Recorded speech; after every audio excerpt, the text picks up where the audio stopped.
Thanks for tuning in to this episode of the Gaming Stooges Talks podcast. We are the Gaming Stooges. I'm Jack. You can call me Cloud. And I'm Landon. We hope you enjoyed today's discussion, and if you do, please consider subscribing to our YouTube channel, following us on Twitch, or joining our Discord. Let's get on with the show.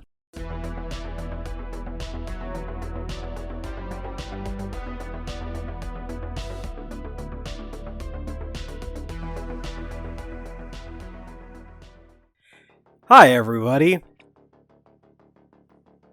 Today's episode is... What are you doing? What am I doing? What What am I we're doing? talking about. Are you asking what am I Number doing or what 3. is he doing? What he's doing. I know what you're doing. You're number trying to introduce something. The number 3. Oh, That's what okay. we're introducing. So, if you ever wanted to hear us metaphorically jerk something off for about 90 minutes, you're in the right place. Because today we're going to talk about the Nintendo 3DS. We about to do it live, folks. Yeah. This Twitch is about to fucking ban us for porn. No. Just categorize it as a hot tub stream. We got this. He just licked it. I don't know if that was actually on camera, but he licked it. He did lick it. So the 3DS is a system that is pretty near and dear to us. If you haven't seen our top video game systems of all time list over on YouTube, that was number 1 on that list. Landon and I put it in first, and Jack put it in second. So Where did Justin rank it? it was, I think it was kind of high up. I want to say it was like 3rd or 4th. Like it was. I was going to It say was not low. And he is not a handheld gamer. Yeah. So the point here that I want to make is that the 3DS is a big deal for us. It was the first handheld, at least for me personally, that I definitely experienced like the entirety of its lifespan and have a lot of memories with it, because the DS I kind of joined a little bit later on. I don't know about you guys, but this system originally came out in March of 2011 for the first model, and it has 6 other models. But before I get into listing those off, I wanted to ask real quick our first question of this episode, and that is how you guys got your first 3DS, because we all have multiple, just saying, but the first time you got a 3DS is what I want to know. Okay. So I got this one. Blue, teal, whatever you want to call it. Original model. Aqua. It's Aqua. No, they officially called it teal. Have they? That is Okay. teal's the official color that they call it. Okay. I got this for my birthday back in 2011, because it was just a month after the system originally came out. But it was on the condition from my mom, who said, "I'll do this, or I'll get this for you," but because she knew about the deal that GameStop had at the time, because the 3DS, we're going to get into the launch price later, was very expensive when it first came out by Nintendo handheld standards. So GameStop had a deal at the time where if you traded in your DS, depending on which model, you would get like a flat amount towards a 3DS system. If it was like if it was a DS original or light, it was 50. If it was a DSi, it was 75. And if it was a DSi XL, it was 100. And I traded in my DSi for this. Oh wow! That's the Aqua Blue, though. Is it? If that is like one of the original launch ones. I thought they that called it teal. No, it's called Aqua Blue. Oh. Oh, Okay. well, like- whatever. This one is the Cosmos Black, which is the one I got. Well, okay then. But yeah, that's when I got it. Yeah. So for me, I have a little funny story. So I originally had no intention of getting the 3DS at first because it was $250, as Jack said. I was not going to spend $250 on a handheld game console. But they had announced, and we'll talk more about this in a very brief very soon, I should say. They announced a price cut that was going to be coming in late August, and it was going to get cut to $170. And Yeah. Walmart decided they were just going to jump the shark and just do the price cut early. So Walmart officially did the price cut a week in advance. And that week in advance that retailers were that most retailers were not doing the price cut. You still got the ambassador games, didn't you? I was about to get to that. Nintendo announced a program called the Ambassador Program, so you got to get a bunch of games. We'll talk more about it. And because Walmart did the price drop early, I got both the price cut and the games. You really bought the 3DS at the optimal time. The optimal time. And because I was going to say, so I just want to say real quick, and the reason why I knew about this was because we had a union member on our GameSpot forum. He was one of our officers at the time, Shy Guy Red, and I was, me and him were messaging each other on, I believe it was No, I think we were using Skype at the time. But he messaged me and he was like, "Hey, did you know Walmart's already did the price cut?" I was like, "No way." And he was like, "Yeah, way." So I asked my mom. I was like, "Mom, I have the money," because I had started working, so I had saved up enough money. I was like, "Mom, can we go get this today?" And she brought me over to Walmart. I wanted the aqua blue one, but they were sold out already. So I got a Cosmo Black one. I don't have it anymore, though, because I gave it to my nephew when I moved on to a different unit. But yeah, so I got mine right around the time of the price cut, but early. You should go and retrieve it. I still have the Ambassador program. I moved it over to another 3DS. I just don't have that 3DS anymore. Oh, I don't care about that. I care about that 3DS. Oh, okay. Go get that 3DS. Go retrieve it. Well, I gave it to my nephew, and it has, like, the stick, like, the cover for the stick is gone. Okay, go get it. No. It's okay. We'll wait. Go ahead and go get it. Well, while I guess I go get it, how about you tell me, about this? About yours. About this little fucker? Yeah. I got mine for free. That's right. The great price of nothing out of my pocket, which is what I like to fucking spend. It was a gift for my 18th birthday that year. That's right. It's a nice birthday gift for your 18th birthday. Did I get anything with it other than that? No. Fuck no. Oh, you didn't get anything with yours? I got both. Obviously, I got the Ambassador program because I'm a sneaky little shit. But I also got The Legend of Zelda Ocarina of Time 3D to go with it because that had already released at the time. I also got another game like immediately after. It wasn't right when I got the system, but it was one of like the big games that I got right around this, like when I first got it. So I just wanted to shout out Super Street Fighter 4 3D Edition. So that's a good That's a good game. Jack, what did you get for with it? I got that Super Street Fighter 4 3D Edition and Rayman 3D. Nice. Yeah, I got nothing. And it would continue to be like that until Tetris Axis came out that summer. Oh, I was going to ask when that came out. What was that? June, July? Yeah. I can't remember the exact. It was like early summer, I think. Yeah. We literally talked about a bunch of early 3DS games back in our last podcast, the 2011 year in review, because, wow, the 3DS came out in 2011. Who knew? Look at that. We did it. Storytelling in action. Podcast form. It was not that summer, actually. Tetris Axis released on October 2nd, 2011. Oh, wow. Even longer. Yeah. So I do want to go over, because it is a big part of the 3DS's identity, all of the different versions that came out. I'm not going to give specific release dates, but I will give like the month and year that they came out.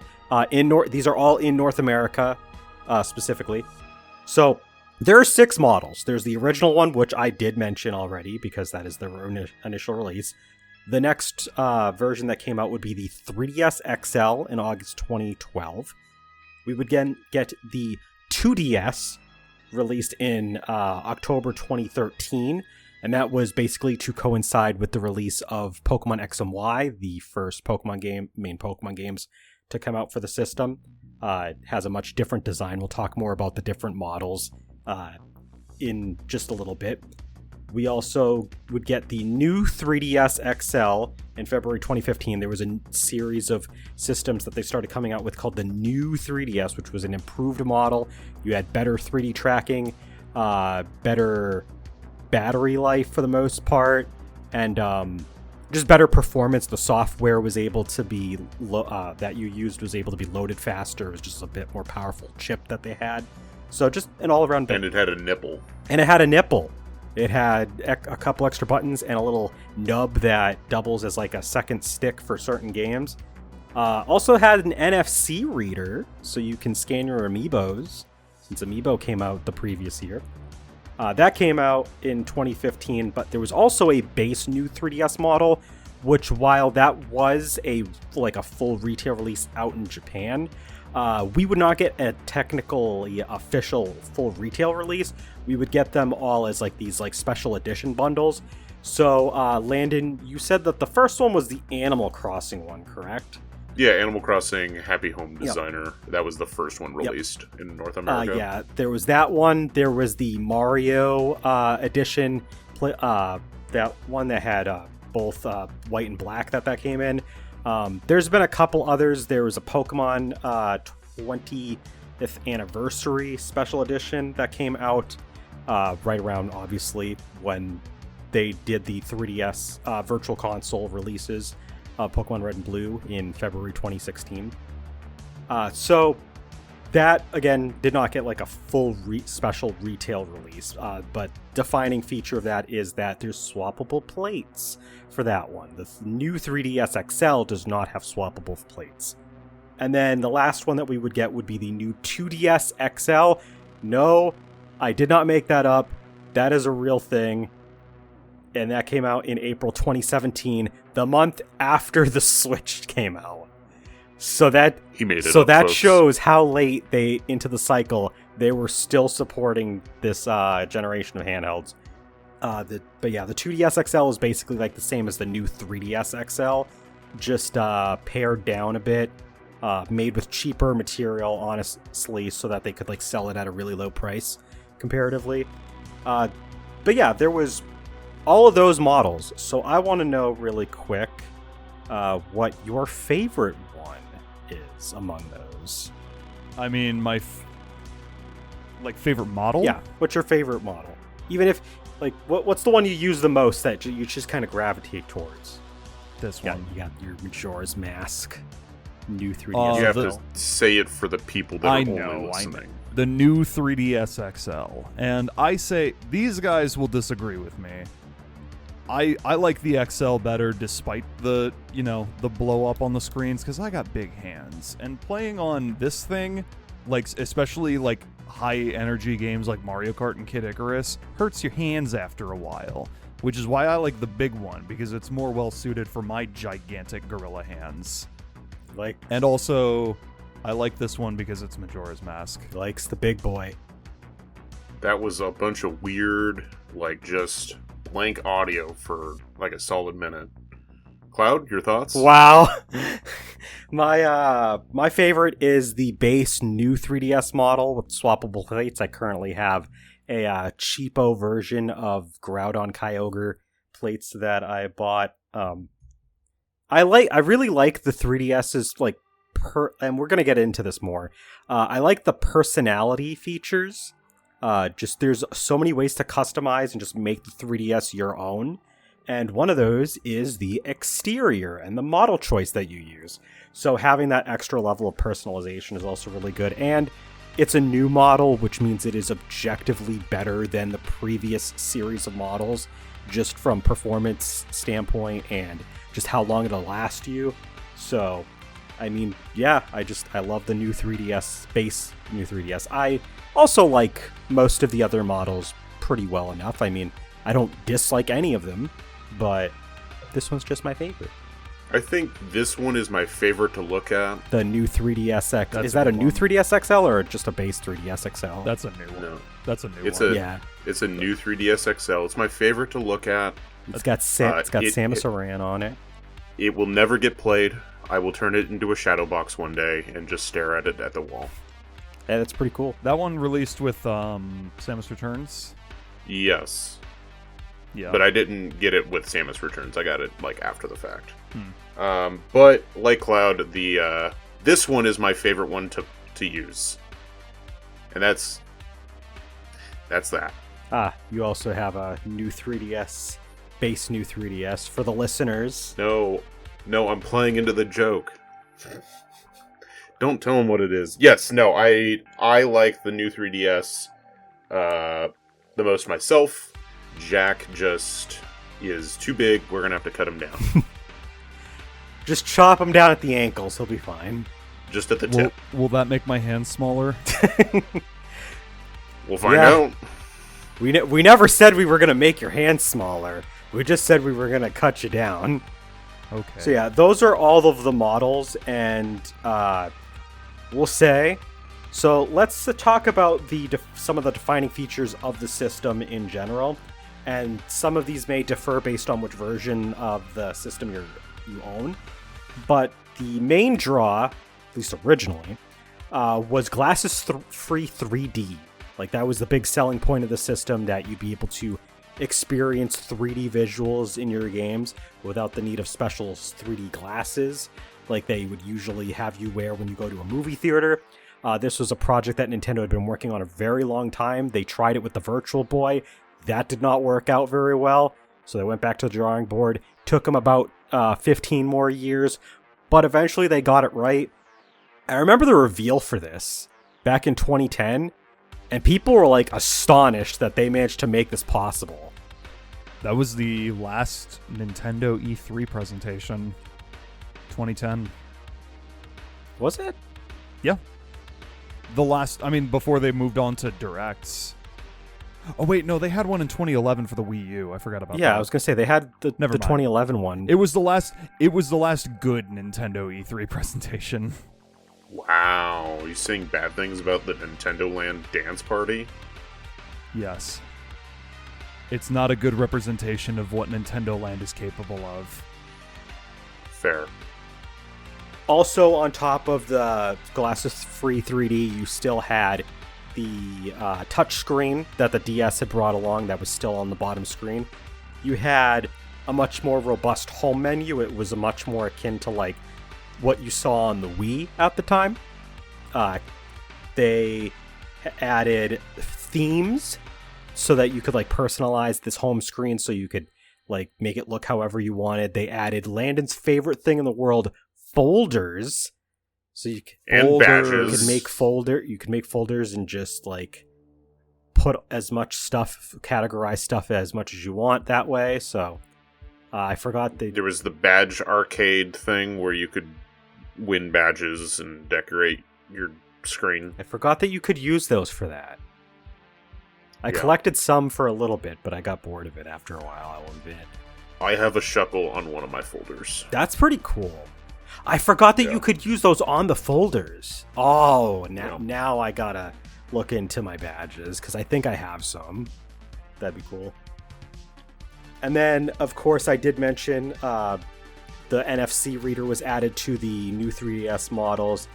All of the models also have gyroscopic motion control. It wasn't as heavily advertised as the glasses-free 3D. That's pretty sick.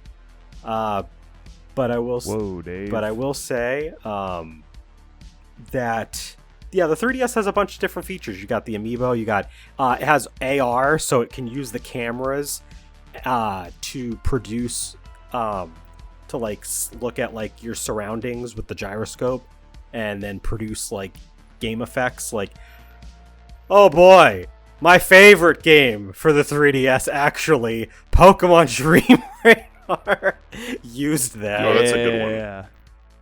I thought you were gonna say Face Raiders. Face Raiders is fun.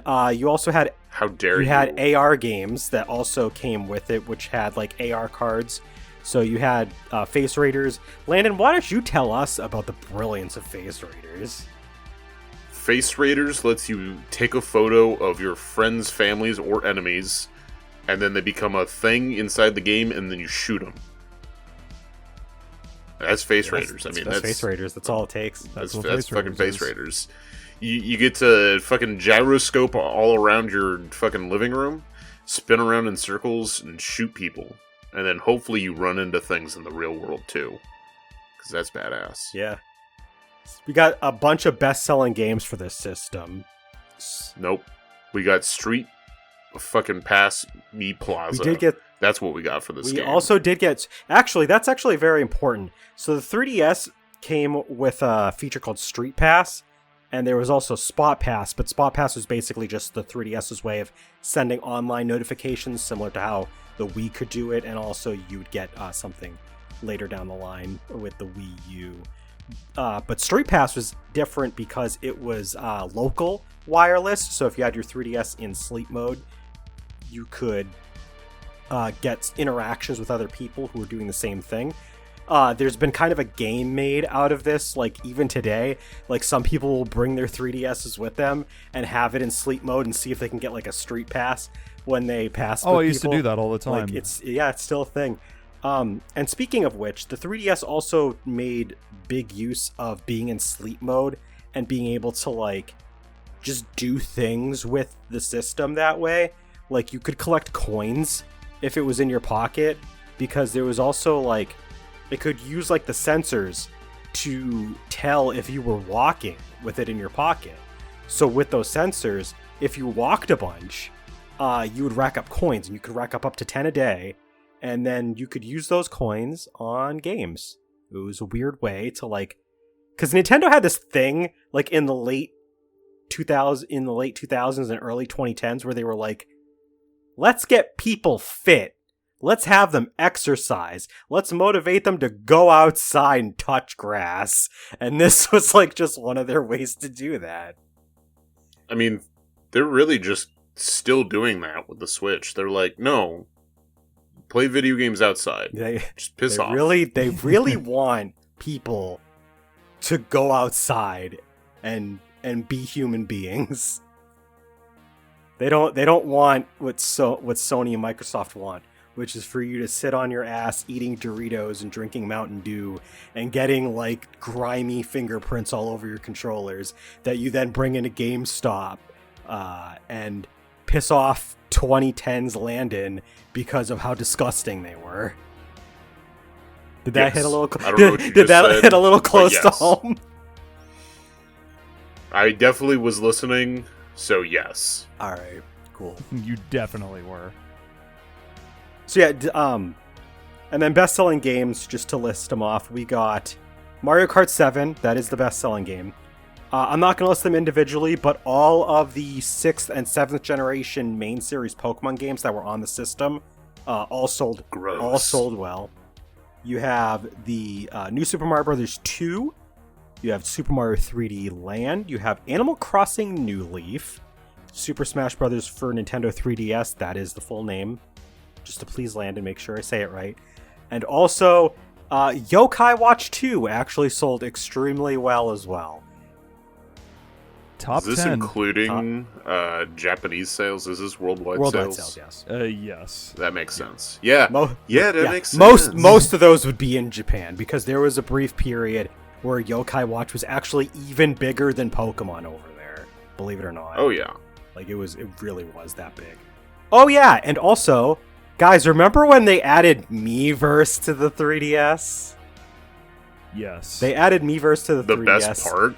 It took a year or so to get it after the Wii U had already gotten it, because the Wii U had it as soon as it launched.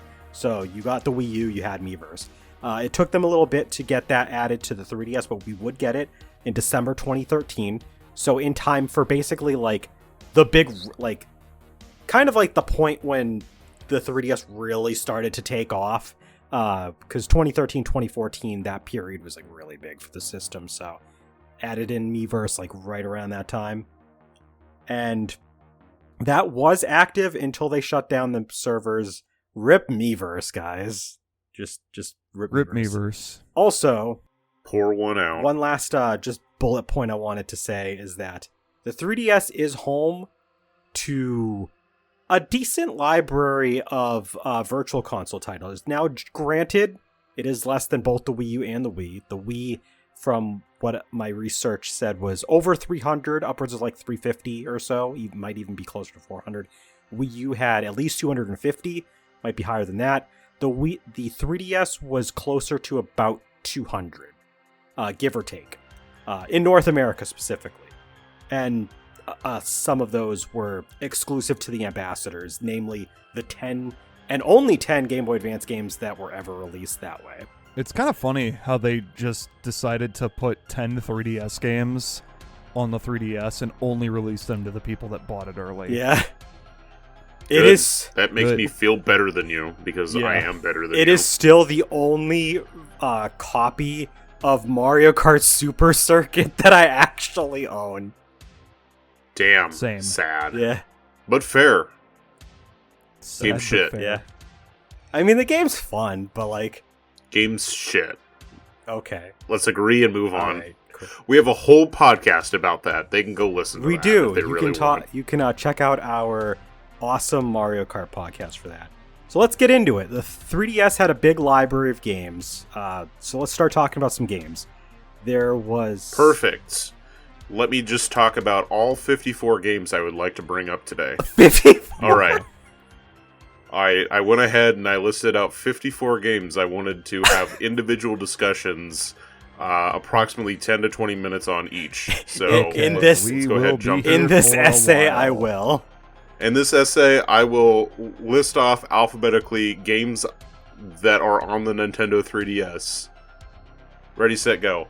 7th Dragon 3 Code VFD. Classic. These guys haven't played it yet. Very fun RPG. Dungeon crawler. You get to make your own characters. Animal Crossing New Leaf. Classic. Need to buy a second copy because I own it digitally and I need a real copy.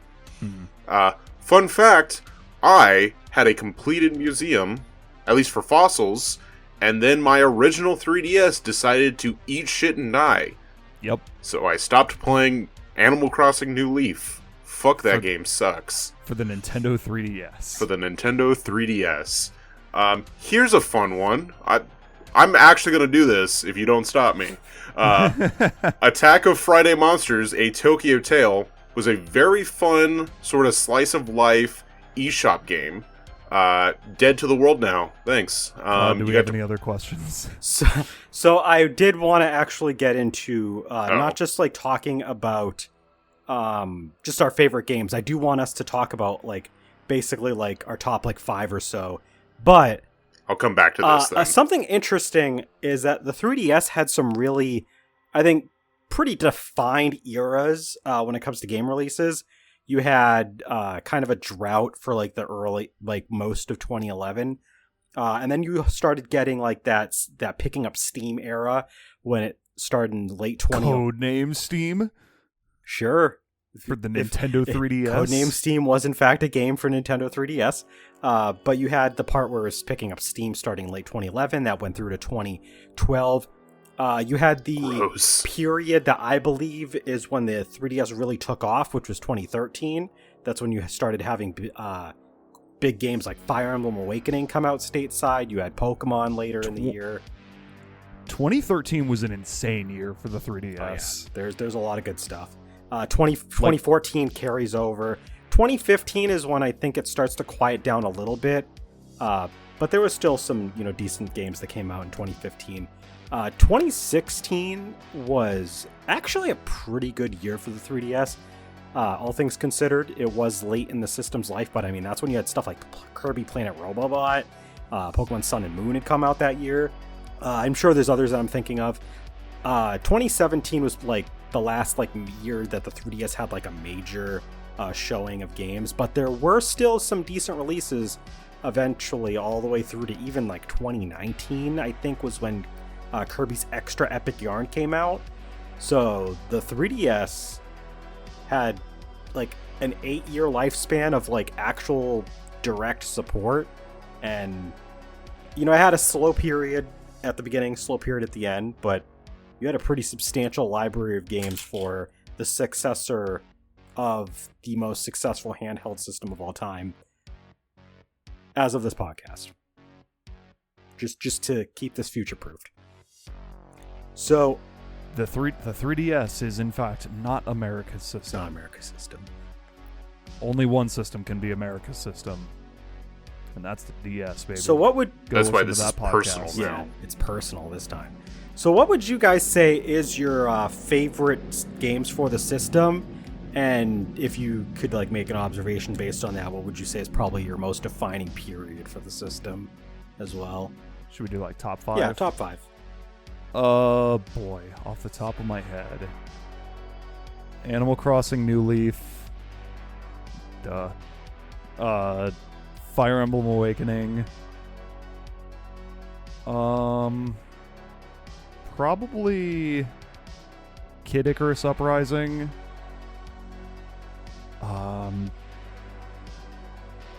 Shit, there was at least... I'm drawing a blank. There was one game in particular I wanted to bring up. Say whoa, Dave. All right. Well, WoDave is a multi-platform Jack, game. do you need to... Oh, Kirby Planet Robobot. I was Jesus. gonna say, did you need to check your activity log to remind yourself? I very well could check my activity log. Thank you very There much. you go. Thank you for Did reminding you know me. The 3DS had that the activity log is fucked because if you transfer to a different system, it does not actually transfer your fucking activity log? Not true. That sucks. I've done it multiple times. That is true. I lost my activity log multiple times. Thank you very much. Because you didn't transfer it properly. Because I've transferred I've transferred it multiple times, and I still have my actual activity log from day one. Nope. You can fucked. say whatever you want, but I have my activity log from my first purchase of the first system. I'm saying it from my perspective, and it never transferred correctly. That does. I mean, I didn't have the issue with the activity log when I first transferred. My first transfer, I lost my save data because it didn't transfer See? over. Fucking shit's fucked, man. So I guess the moral of the story here is that the 3DS has a very complicated transfer system. So Shit's fucked, man. Yeah, that's all I have to say. if you don't transfer it like perfectly, something's gonna end up getting tossed out on the way. I lost my save data my first time. Landon lost his activity log. So multiple times, I like how one of I don't even my bother anymore. I like how one of my most played games on this system is Pokemon Platinum. Virtue's Last Reward. That's number 5. I'm sorry, that's multi-plat. Choose a different one. True. All right, hold on. Can I say Shantae and the Pirate's Curse because it was technically a 3DS exclusive when it first released? Well, then why don't we say the same thing about WoDave? That's true. So you know what? you can say whatever you want. No. For some reason, I thought that WoDave was on the Vita when it first launched too. You know, it was a really cool game that came out. It might have been PC. You know, it was a really cool game that came out on the 3DS. Mighty Number 9. Oh, that's true. that game game did never came out on the 3DS. That game did exist once. It was supposed on a system. I will never forget. I was supposed to get it for 3DS because that's where I backed the Kickstarter, and they never released the 3DS version, so I never got my 3DS version. That was cool. I am double checking. It's probably for the best that I did not get the game, because then I didn't have to suffer for it. WoDave launched on Windows, iOS, OS X, Linux, and 3DS at launch, and then it came out for the Vita like a year later. Okay, never mind. Yeah. then. So I would say that my top 5... Did you get your top 5, Jack? Okay. Yeah. Animal Crossing. Shit. Animal Crossing, Fire Emblem, Kid Icarus, Zero Escape, Virtue's Last Reward, Kirby Planet Robobot. Okay. So my 5 would be, number 1 is Bravely Default. I did say on a previous podcast that is now my favorite 3DS game. Took me a really long time to get to finishing it, but is my favorite. Pokemon Ultra Moon. I think the Pokemon Ultra games are probably like the best Pokemon games for the system. I know that some people don't agree, but those people can go eat shit because I'm not changing my mind. Kirby Planet Robobot as well. Kirby Planet. Do I still have to eat shit if I disagree? But I respect your opinion. Kirby Planet Robobot is like one of the best Kirby games. It really is. So that's a really good one. Super Mario 3D Land and Fire Emblem Awakening round out my top 5 as well. I like both of those games a lot. Perfect. I did mention. Perfect. Okay, don't tell me 50 other games starting in alphabetical order. I swear to God. I didn't even get. I know it would be 51 more games. Listen, we didn't get to 4. I don't care if it's 51 or 97. This is gonna happen way faster than it took Jack to fucking save 5 games. Damn, that's lethal.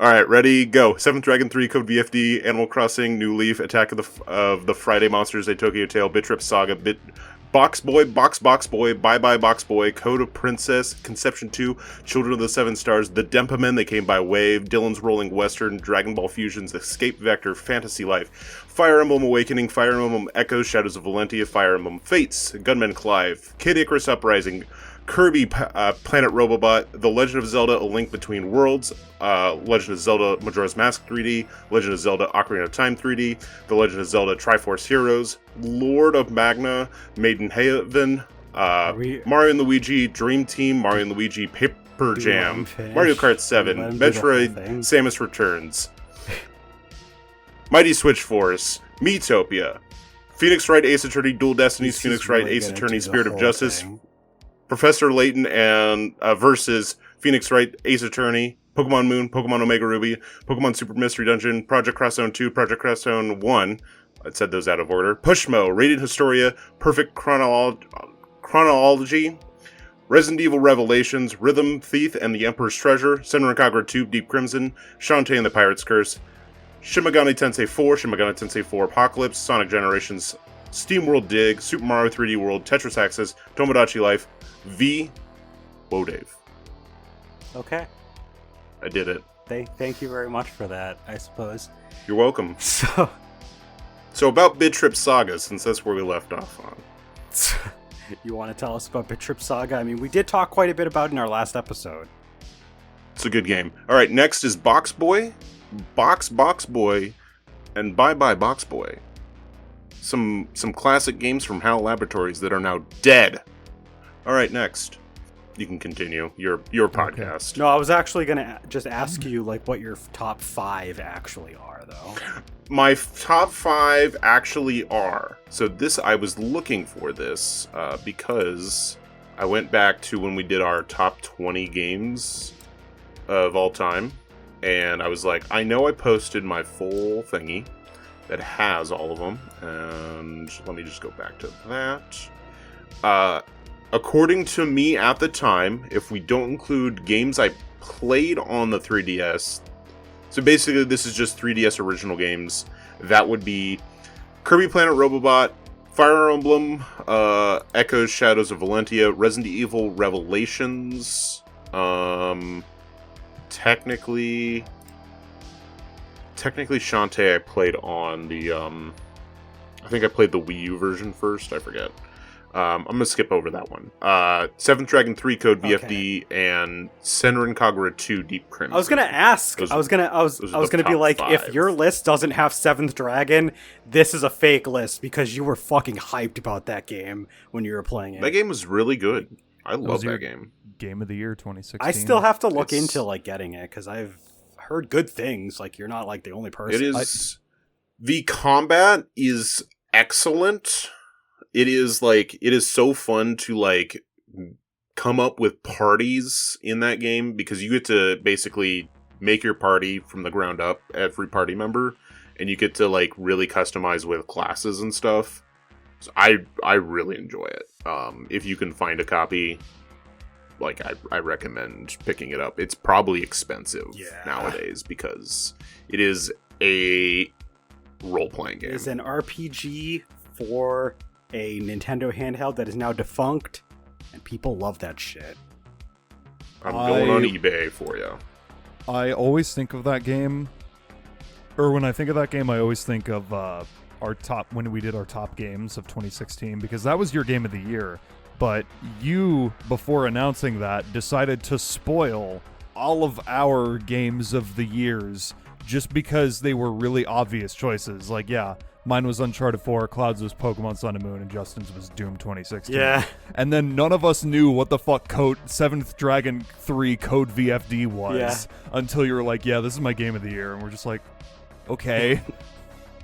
It's like Landon had that hidden in his pocket, and then for like the next several months he would not shut up about that game. It was a great time. It's like $75 if you want just a fucking cart.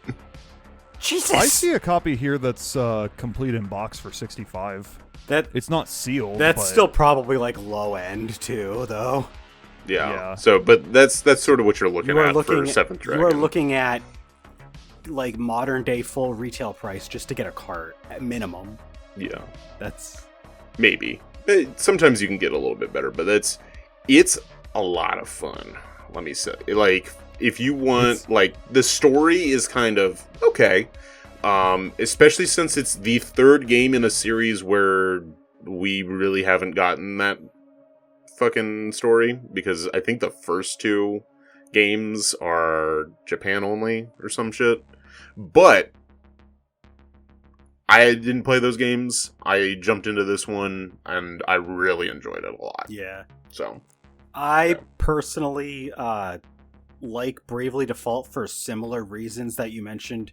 7th Dragon, just like because of the battle system, the job classes, the fact that you can, like, even though you have like defined characters based on a personality perspective, the fact that you can like tune the characters however you want, so you have just all of those options to kind of make your party however you want them to be.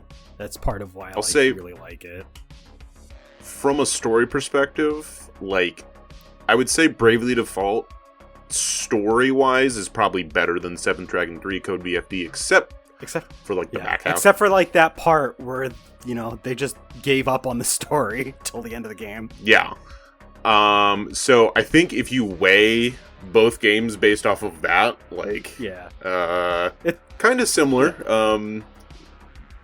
7th Dragon has like an okay story the whole way through, whereas, you know, there's Bravely Default has a big plateau near the beginning, and then it just like falls off a cliff for a while, and then it like starts to pick up again right at the end. That's about it. Yeah, you got a nice so like in the middle. But as far as gameplay goes, like, both are very solid. Jack, do you want to talk about a game that's not an RPG for the 3DS that I assume you like more than either of those 2 games? He mentioned like 5 of them. I just want to hear like your defense of like your top favorite game, or one of them. Oh, I don't know. In defense of my top favorite game, here, do you want me to pull up my activity log again and show you how long I played without actually saying actual words? Just show the playtime for Animal Crossing New Leaf, and you're just like, I played this many hours. I literally put it up. I don't think you guys noticed it. I put it up to the camera earlier. I did see it, but I could have sworn you spent more time than that on the game, though. Like, he probably did. He probably lost. Yeah, did you lose 200 hours from transferring? I was gonna say, did you also lose activity log hours? You know, you might have lost, because I think I remember you saying that you would like pass like 1,000. No, because it says here that it's first played was 2011, June 11th, or 2013. Okay, which was when the game came out. So no, I think I was probably just over exaggerating how long I had actually played it, but 522 hours is honestly more than I remember. I remember New Leaf coming out earlier than that. It was. I remember because it was right after I graduated high school, and my sister and I played it a lot when it first came out. Originally, we were going to. It came out in Japan a lot earlier. That's why. That's what I was thinking of. Yeah. I remember originally my sister and I were just going to share the same cart because that's what we did for not New Leaf, Wild World on the DS. But we learned that there can only be one mayor per town, so just ended up getting my own copy of the game like the day after. But it was a good decision. I mean, because then we didn't have to take turns playing. I've heard to this day there are Animal Crossing fans that still consider it the best game in the series. So I could definitely see that argument, and I probably wouldn't disagree just based on how much time I've spent in it. Yeah. Yeah, it did a lot of things right. Yeah, there was a lot of really good games for the 3DS. Like when you I don't know about you. I know that Landon can vouch for the same, but this is like probably one of the first systems that I started collecting games for. Like I would just buy lots of games for this thing. I think the thing about the 3DS library is that it's really strong. It when you look at it as a whole, it is a really strong library, but a lot of the individual titles, for the most part, are with the exception of Animal Crossing actually not even Fire Emblem, because I like Three Houses more than Awakening, but Animal Crossing, Kid Icarus, I guess, because by default it's the one of by default. I can get what you're trying to get at. You're basically saying that it has a deep library, but unlike other systems, none of them can really tout that they're the best in their respective series. They're just good entries. I disagree. Yeah. I mean, that there's an argument that could be made for that. I would say that the output was still far above average, in my opinion, at least. Landon, would you say that's the case for Pokemon on this system? I think Pokemon games on this dog shit. I would say Landon does not like the Pokemon games that came out on this system. I liked Sun and Moon. Sun and Moon are fine. I have no beef against them. I did not play Ultra Sun and Ultra Moon far enough to give a full opinion, and I do want to get back to that so one day. Ultra Sun and Ultra Moon are unfortunately victims of their time and the business practices that were just getting to be too much at the time, because it was Pokemon comes out every year. They come out with a third version. And then they were unlike Black and White 2, which were sequels, these ones are literally just the same game, but also split in two. So yeah. But they touched it up in a way that it's still on par with your Emerald, your Crystal, your Platinum. It's just that they just didn't need to make it 2 games. Yeah, they didn't need to make it 2 games, and honestly, they probably shouldn't have released it 1 year later, because it came out literally the year after. Yeah, I mean, I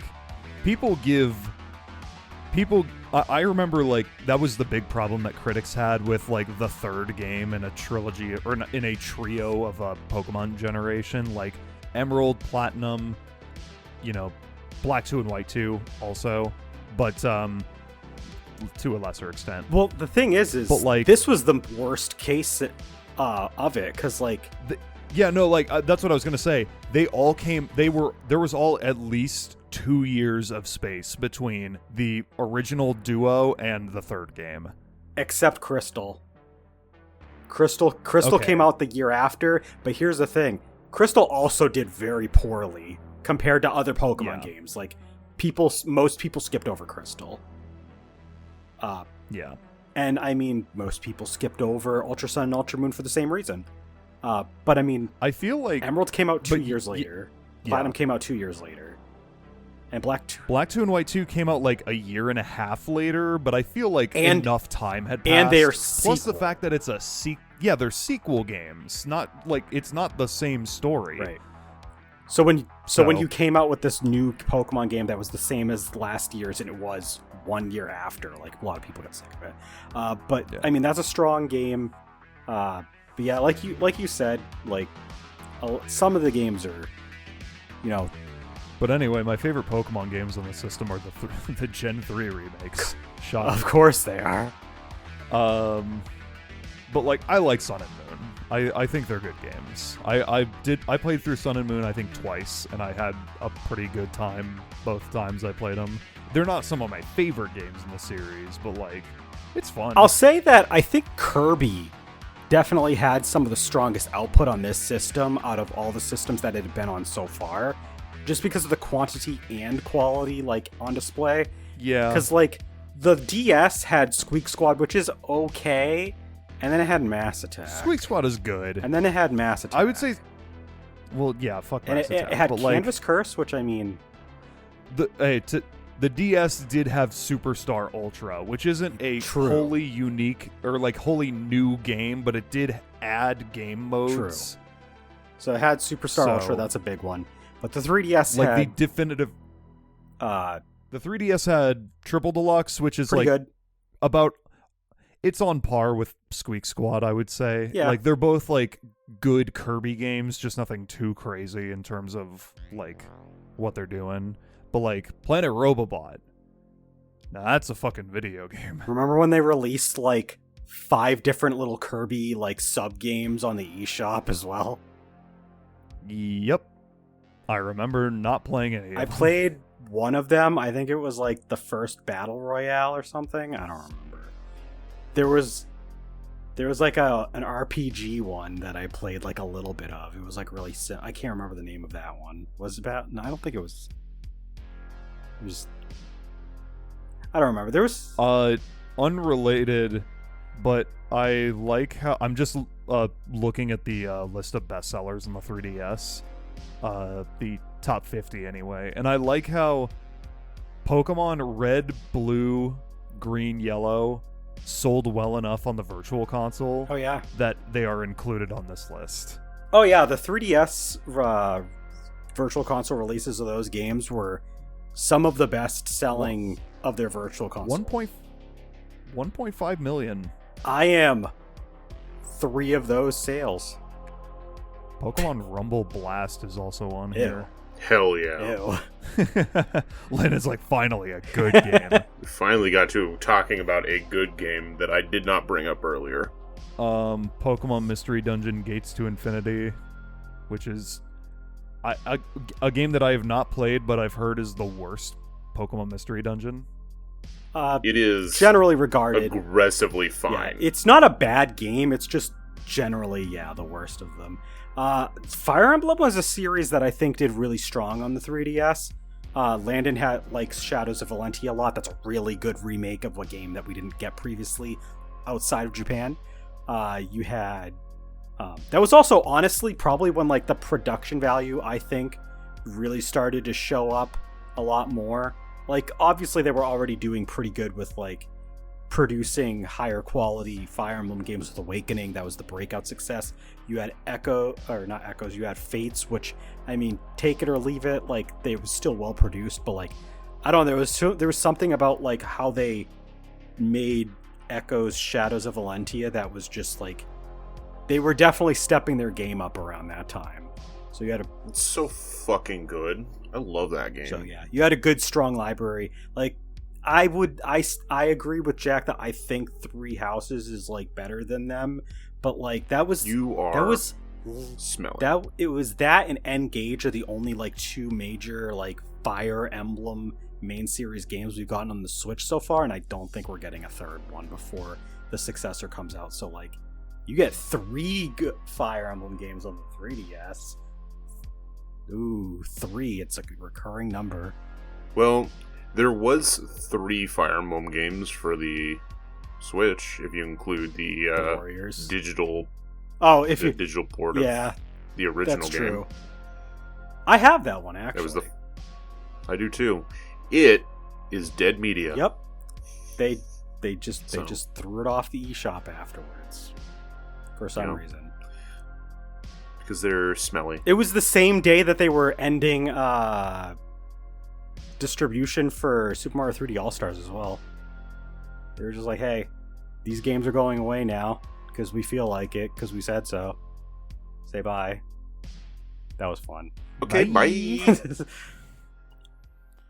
Bye. Now let's talk about some really fucking good shit. My god, you guys are prattling on about the nonsense. Tomodachi Life, Miitopia. Let's go. I still need to play those. True. What a fucking... I love Tomodachi The Life. 3DS. It's so silly fun. and dumb.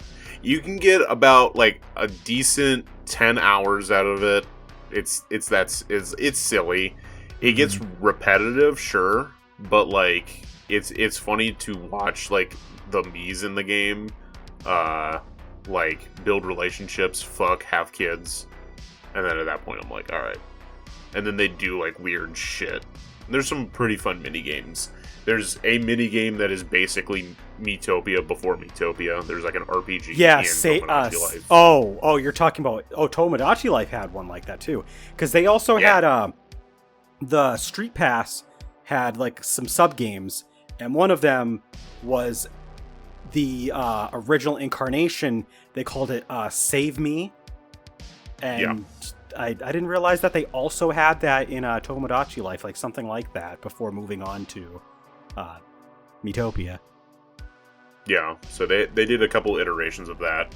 Miitopia, I would say, overstays its welcome because it like does like a plot twist like 3 times, and you're like, okay, we didn't need to do this, but okay. But otherwise, like it's fine. It's fun. What game came out first? Was it Tomodachi Life or Bravely Default? So we can Bravely Default, I So we- think. Just I think so. by a few so months. we can blame Bravely Default for Tomodachi Life pulling the same shit. Well, no, it was Miitopia that did that shit. Oh, that's what I meant. Miitopia. Yeah, and in that case, yes, definitely, the one, whatever you said, Bravely Default. Yeah. Yeah. Somebody that was working at Nintendo making Miitopia was like, "Hey, we should copy their homework. It's really bad homework, but let's copy it." Yeah, we want a failing grade too. True. But yeah, no, there was a lot of good games on the 3DS. Did you collect a bunch of 3DS games, Jack? I have a decent amount. I wouldn't say I necessarily collected them, unfortunately. I wish I bought more at the time, but I have physically, I want to say somewhere between 20 and 30. Okay, so you're around the same amount as me. I have, according to my game collection app, if I didn't forget to add anything, I have 26 games. It's not bad. That's only physical though. I do have quite a few digital games as well that I just haven't added, so it's probably closer like 35 because I know I have a decent amount digitally. Now, Should I go now? I was gonna say you talked about Oh, you don't want to know the number? I mean, Oh yeah. What is the number? yeah. It's probably how many? I'm gonna say less than 100. Okay. I'm gonna say Is it 86. Cloud. I'm gonna say a bigger number, and it might be way over, but I'm gonna say 120. Jack is closer. Okay. It is 94. Woo! Closer without going over. Now, that is only physical games. Cloud is probably much closer with digital. In fact, there's a good chance that I actually don't go over when you include digital. Yeah. That depends if we include Virtual Console or not, True. but like even with like just 3DS game, like I'm gonna fucking count while you guys talk about something. But yeah, I own 94 physical games. Some of those are Japanese. I own 3 Japanese games that I cannot play. One of those is a second copy of Shantae, because Shantae and the Pirate's Curse originally came out in Japan for the 3DS, like physically, and then months later came out So you US. you imported it the first time, and then you got another copy when it came out. Correction. Landon did not import it. I bought it for him as a Christmas gift. Oh, It's true. okay, that's right. And then the US release came out, and I was like, well, I'm just gonna also own that because yeah, I can play that one. true. But no, as you were going to look through that, I did want to mention, speaking of talking about like virtual console games, getting into the features of the 3DS, the eShop was pretty fucking cool on the 3DS. I don't know if you guys would agree, but the 3DS was it had a good eShop. I like the eShop on it. It had a good selection of stuff you could get. Remember when they like had like what was it, Dinosaur Office? Dinosaur Office. Real ones know. Dinosaur Office. I fucking love Dinosaur Office. Oh yeah. Al mentioned hacking your 3DS to play physical Japanese 3DS games. True. The 3DS is surprisingly easy to hack. I've already done it, I think twice, maybe even 3 times. And after the first time when I figured it out, I had no issues, and it is actually one of the easiest things I've ever done. So 61 digital titles. Wow. That are not virtual console related. That's 155 total. So that's, so not including virtual console games or DSiWare. Or like the Ambassador Program games. Right. That's I own another 61. That's a lot. Now, that is 3 copies of Shantae and the Pirate's Curse total. Hell yeah. Not enough. And if we include the vaporware version that I own for the PS or the Wii U, you own it 4 times. Well, there's that too. I owned it 4 times. I don't own that anymore because, well, there you go. How do you feel about the eShop, Landon, for the 3DS? The 3DS eShop was decent. It was, like, kind of slow.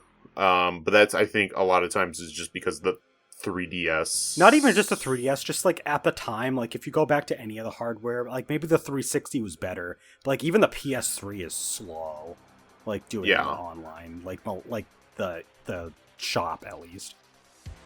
Yeah, so, like, it was fine. It was functional. The music was fun. I liked watching the bits fall, when you were, like, when it was downloading a game. Yeah.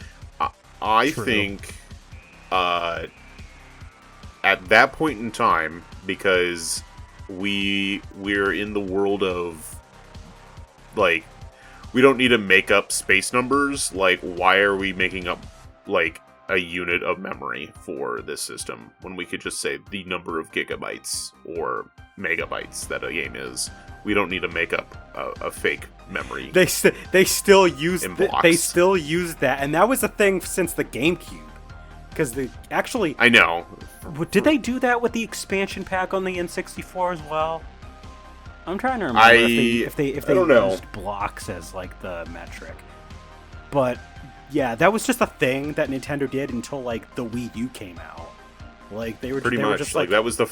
They were just so, and they could have easily updated the fucking system to like not say blocks, not have that. But no, just it literally just say the memory size. Don't make up a fucking weird thing. But here we are. Blocks. But like I think overall, like it had a decent presentation. You could find things on it. They would update, like, they would cycle in all of the categories of like things that they would like kind of like highlight. Yeah, they would do features.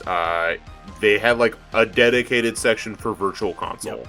The issue is like scrolling through pages and pages. Yeah, like because they took a while. You had to go to the end of a page to go to the next. Right, and they only showed so many games per page too. So like you had to really like dig if you wanted to find stuff.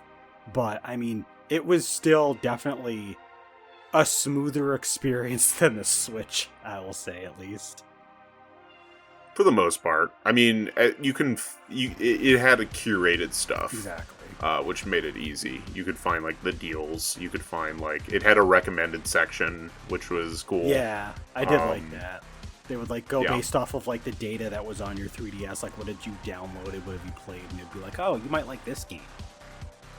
Now, granted, a lot of that was, like the low-hanging fruit stuff, but still. Yeah, it was like, oh, you bought a Pokemon? Here's all Pokemon games that released for the system.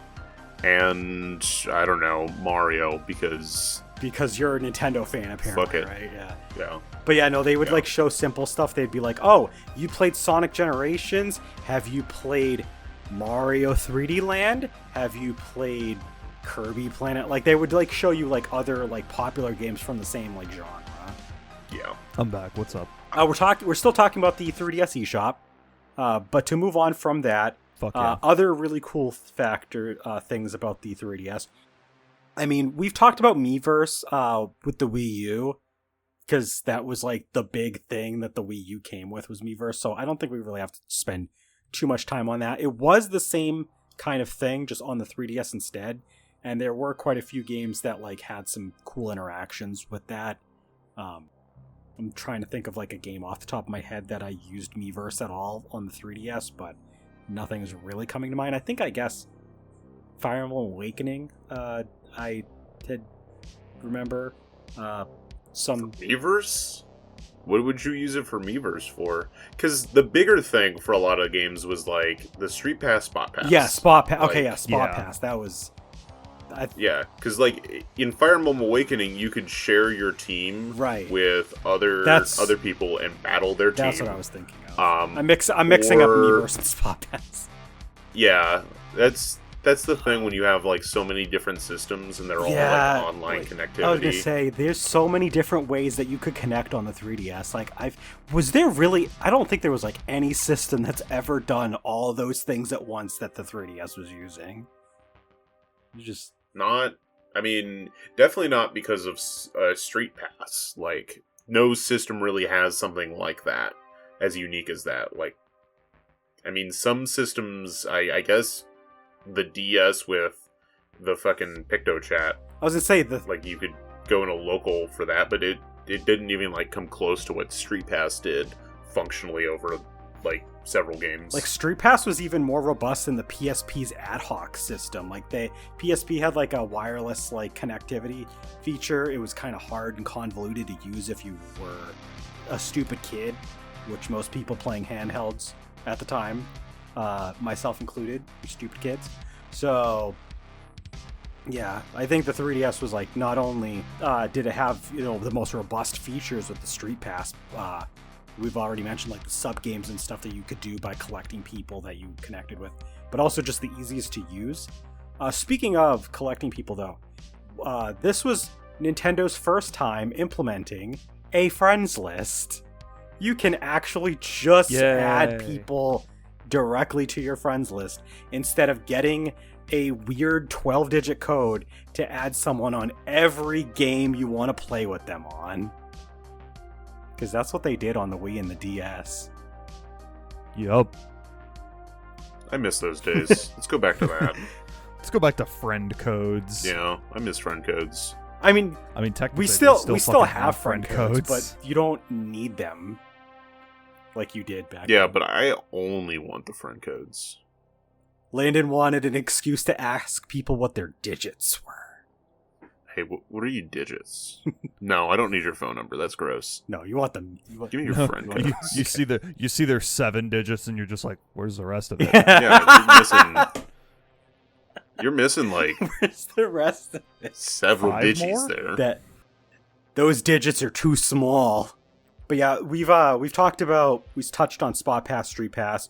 You had the activity log. Landon mentioned Face Raiders, so shut up. What was your thoughts on the stereoscopic 3D?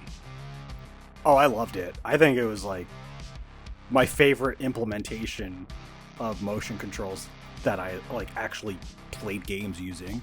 Motion controls? Oh, you said 3D. Why did I was mentioning? You said stereoscopic. You said stereoscopic, so I thought so because people don't say stereoscopic 3D. They just say like. How'd you feel about the 3D? What 3D? I don't know what that means. The stereoscopic 3D is neat. I would never use it for more than like 10 minutes at a time, honestly. If I did, for the most part, if I would just like avoid using it, because on the original 3DS, you had to be facing the camera directly, like at a perfect 90-degree, well, not 90-degree angle, but just like facing it head on. If you tilt your head or tilt the system even a little bit, boop, you got double vision. Yeah. They fixed that in later versions of the system where they have like a face tracker. So like you can actually like turn the system slightly and still get the 3D effect. Right, yeah. So it got better, but I still didn't really use it that much. Like, it was neat, but it was never something that I thought about a lot. So you're probably like the average person that used the system. I'll say I used to use the 3D a lot. I stopped using it as much because the games that I was playing, they either didn't use it a whole lot, or they were named Pokemon X and Y, where they lagged the system and made it undesirable to use the 3D. So like and then eventually they just stopped doing 3D in the Pokemon games because the system, they just couldn't. I don't think it was the system's fault. I think it was partially just Game Freak didn't know how to make a game that could support 3D and not lag to shit. Game Freak is so bad at optimizing their games for their systems. Really like, they got it pretty much since the DS. They've been really bad about doing that. Oh yeah. Well, when you turn a franchise into a yearly franchise and you don't give them a budget. Well, no, yeah, that's what I'm saying. Yeah, no. So, yeah. Give them more time and a better budget. I'll say, and so since you only used it a little bit, what would you say would be like your favorite game that you use the 3D for, Jack? You know, I used it for Kid Icarus Uprising a lot, just because that game came with the stand. Yeah. So, like, it was completely stationary when you're playing. So, I think I used it for that more than anything. I would say that my favorite game for the 3D, it's kind of hard to like choose a specific one, because I've played so many games on the 3DS and I use the 3D for a lot. I would say Super Mario 3D Land is good. I like the way it's a good one. I like the way that they were able to use it to add depth perception. It made it a lot easier to really like tell where I was at. I think also they had parts of the game where like if you had it was meant to be on so that you could see like kind of like how deep, because like they had like those like side areas that were, if you didn't have the 3D on, you couldn't tell that there was like stuff in the foreground, stuff in the background. So you were supposed to like have the 3D on so you could see that. I like that one. Bravely Default, not so much mechanically, but just art style wise, looks incredible with the 3D on. Just because of the style that they went with, it looks just really, really nice to have that extra pop. We talked about Bit Trip Saga and the 3D effect on that in the last episode. I still think that it looks really cool because it's just a simple game, style-wise. So when you have that simplicity, but then you have like the 3D effect, like pulsating, depending on how good you're doing, that's just a really cool way to use the 3D. I think a lot of games look really good with the 3D effect. It's just that, like, I mean, you don't need to use it for most of the time. So I remember enjoying using it when I first played through Mighty Switch Force, because it was a game that had a lot of focus on foreground, background with the blocks that you would switch in and out. So like it utilized it. That's like the big one that comes to mind. It was a game that you didn't mention. Yeah. I was gonna say another one I did want to mention was probably Super Street Fighter 4 3D, because of like how they use like the paint splashes in Street Fighter 4. That was just the style that they went with.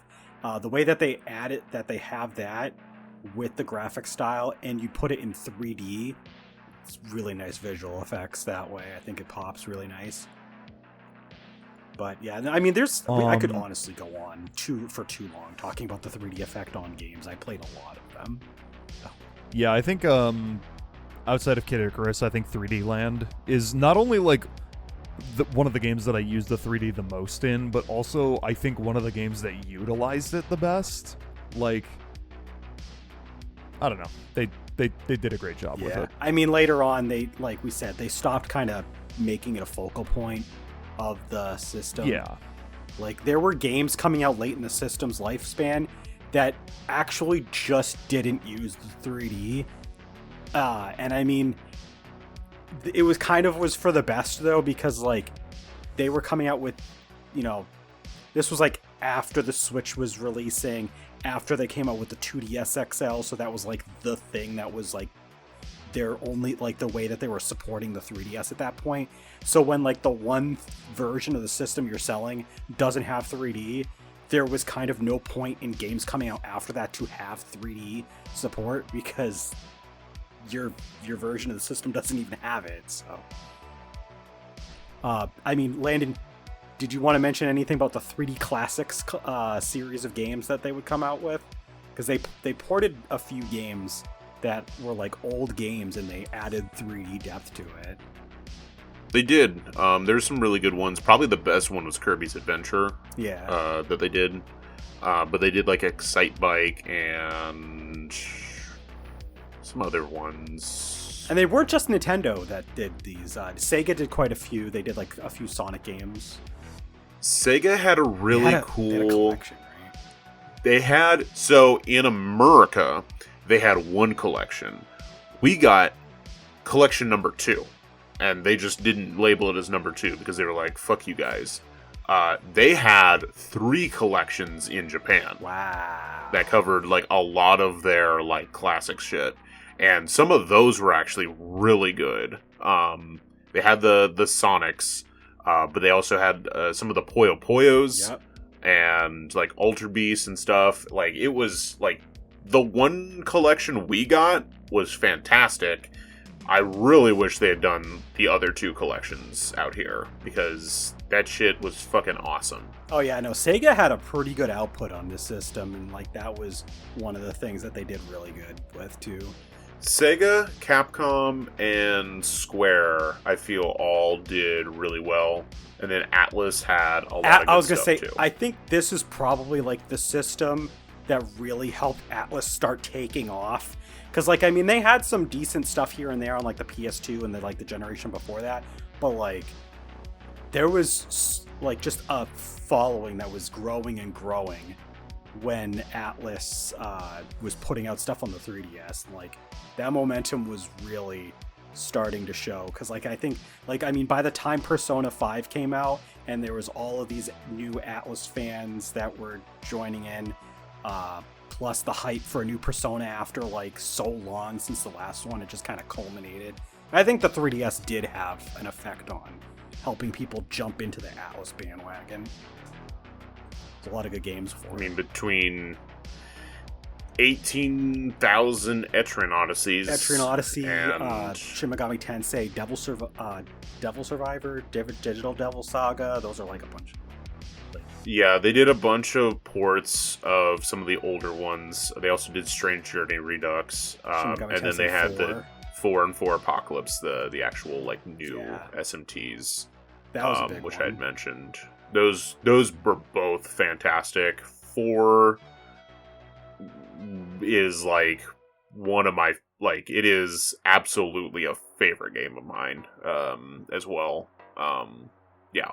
So it's like they did really well, but like Capcom, like you mentioned, Street Fighter, and one of my favorites, Resident Evil Revelations, is like that is still one of my favorite 3DS games. It was within the first year of release, like it came out really early in 2012, and it is a fantastic looking game for the 3DS. It is. It plays really smooth. It's insane how good Capcom got so fast at making good performing and good looking 3DS games.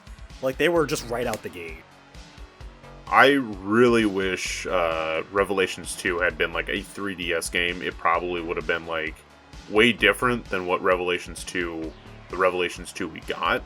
But like, it would have been cool to see like an actual follow-up to Resident Evil Revelations. Yeah. One last thing I want to touch on for games specifically before we move on is, I mean, this is something that Landon had touched on back in our Wii podcast, but the 3DS also was a system that had a lot of like digital support when it came to like digital exclusive games. At least a lot of games would start digital. Some of them would get physical releases later.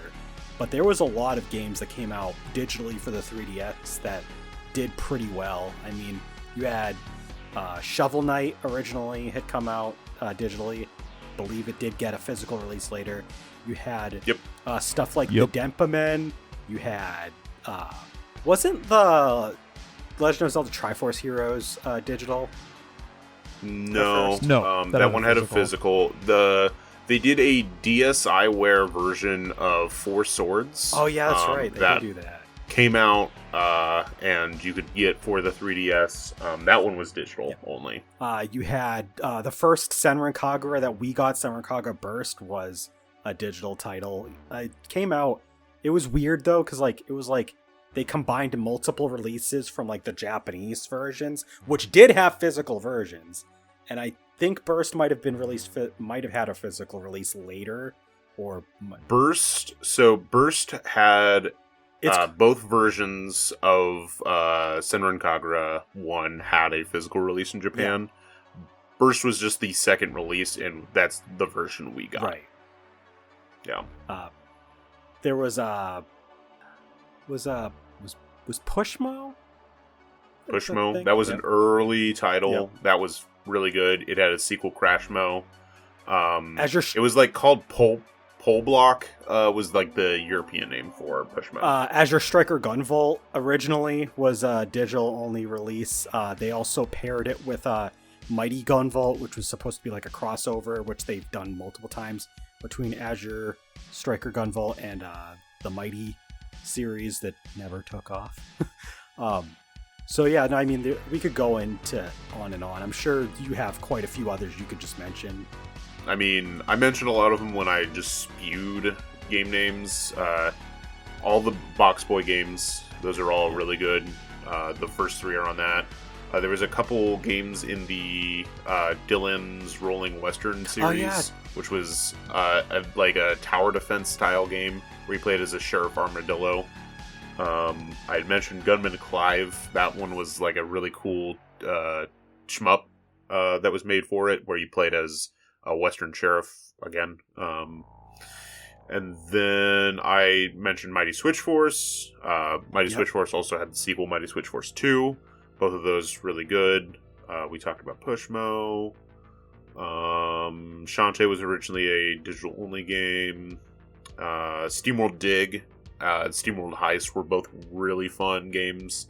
SteamWorld Dig being a Metroidvania-style game. And then... there was Pocket Card Jockey from Game Freak, actually. It was like a weird collecting and card game that you could do. That one was a digital game that quite a few people liked. Yeah, there was that. They also had, was it Harmo Knight, which was a... It was like a rhythm platformer that Game Freak had done. And then V, which was a port of the PC version, but it was actually a really good version for the 3DS. And then Wodave, I had mentioned that before. Just a fucking great arcade game. Just a fucking great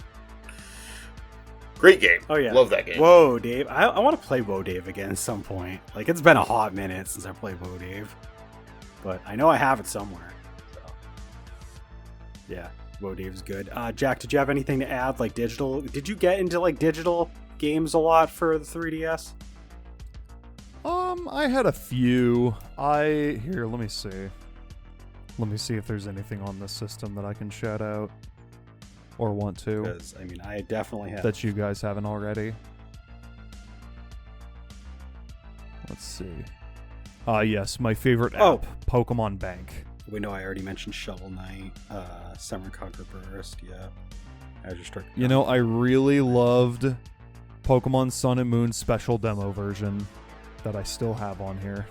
I always forget there's actually a third. They released 3 Pushmo games for the fucking 3DS. I always forget of Stretchmo. Oh yeah, I have that. there's quite a few Mo games. Yeah. Oh guys, how can you forget the classic title Pokédex 3D? True.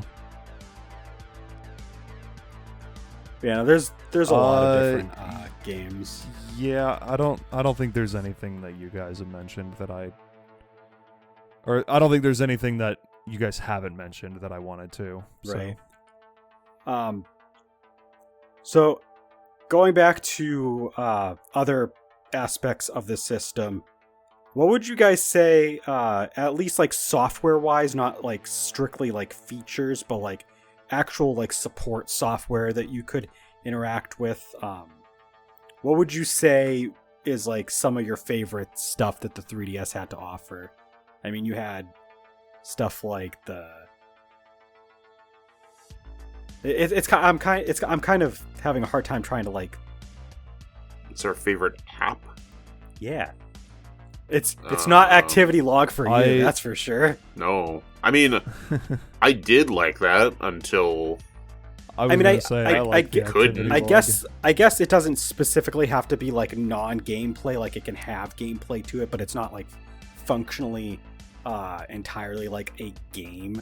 Like, I mean, StreetPass does have gameplay to it because of the sub games that you can play. But I was gonna say the StreetPass Meat Plaza was like my favorite because like it was like a way to interact with people. Yeah.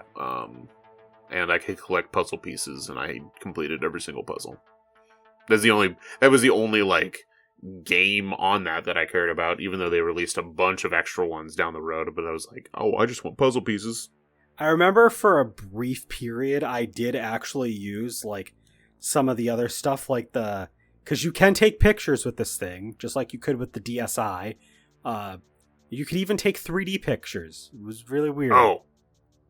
I know I've told you guys this before, but I'm going to bring it up anyway. Do it. My favorite part of the 3DS was when I was at one of my local retro stores, and they got one traded in, and there was bona fide 3D porn on that baby. I forgot. Home movies in 3D. Oh my god, that's so. Yeah, definitely. That's my favorite.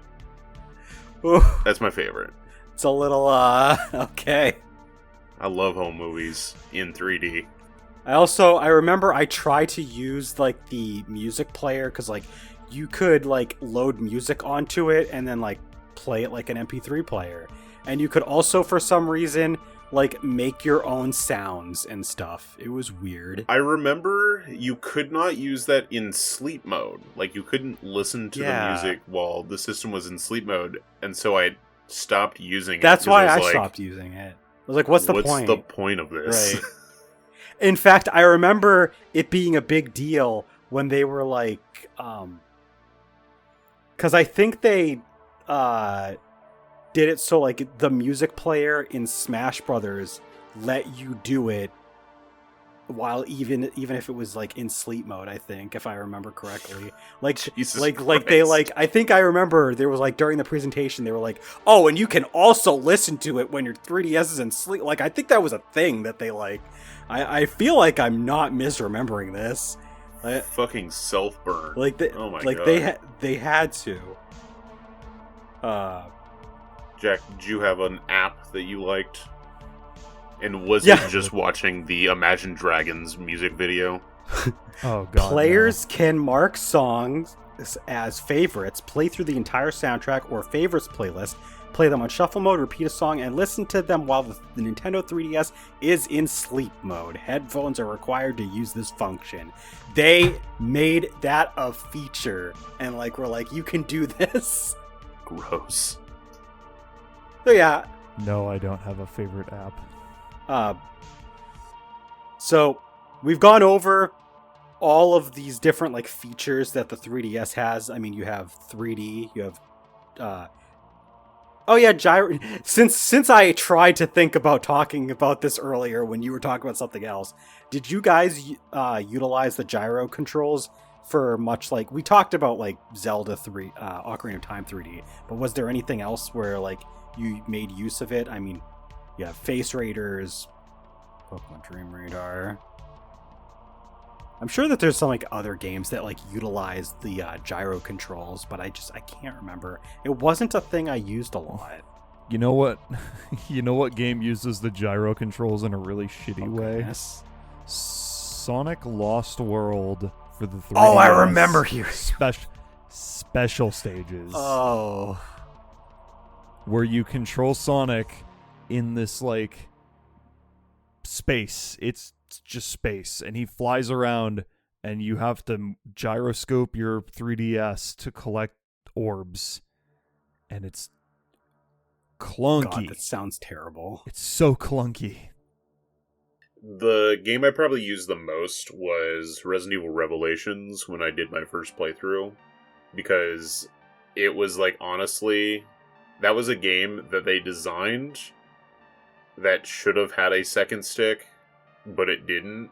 So like, and I didn't have the wash tub attachment that you had to do for like the full actual stick for the original model. Yeah. So like, gyroscope was like definitely the easiest way to just do the aiming with that.